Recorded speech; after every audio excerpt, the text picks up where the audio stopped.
লেবাননের আকাশ জুড়ে এখন শুধুই বারুদের গন্ধ। দক্ষিণ লেবানন থেকে শুরু করে খোদ রাজধানী বৈরুত বাদ যাচ্ছে না কোনো জনপদ। একের পর এক বিমান হামলায় ধসে পড়ছে বহুতল ভবন। দখলদার বাহিনীর আগ্রাসনে লেবানন এখন চরম মানবিক বিপর্যয়ের দ্বারপ্রান্তে। দেশটির স্বাস্থ্য মন্ত্রণালয় জানিয়েছে নিহতের সংখ্যা এরই মধ্যে 1000 ছাড়িয়েছে, যার মধ্যে শতাধিক শিশু ও অন্তত 40 জন স্বাস্থ্যকর্মী রয়েছেন। আহত হয়েছেন 2500-এরও বেশি।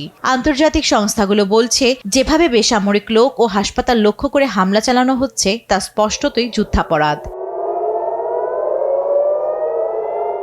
এদিকে পাল্টা প্রতিরোধ গড়ে তুলছে হিজবুল্লাহ।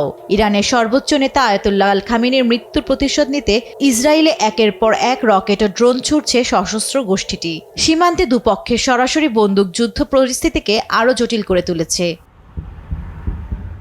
এই ভয়াবহ পরিস্থিতিতে গভীর উদ্বেগ জানিয়েছে জাতিসংঘ।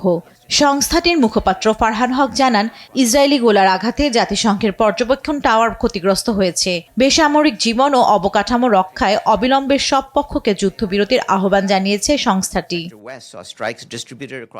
এদিকে মধ্যপ্রাচ্যে উত্তেজনা প্রশমনে কূটনৈতিক সফরে এখন ফরাসি পররাষ্ট্রমন্ত্রী জন-নোয়েল বারট। বৃহস্পতিবার বৈরুতে প্রেসিডেন্ট জোসেফ আউনের সঙ্গে বৈঠক এবং $20 মিলিয়ন সহায়তার ঘোষণা দিয়ে শুক্রবার সকালে জেরুজালেম পৌঁছান তিনি।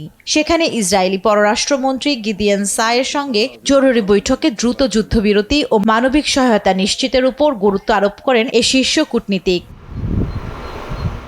জান্নাতুল মোহনা, নিউজ ডেস্ক, দেশ টিভি।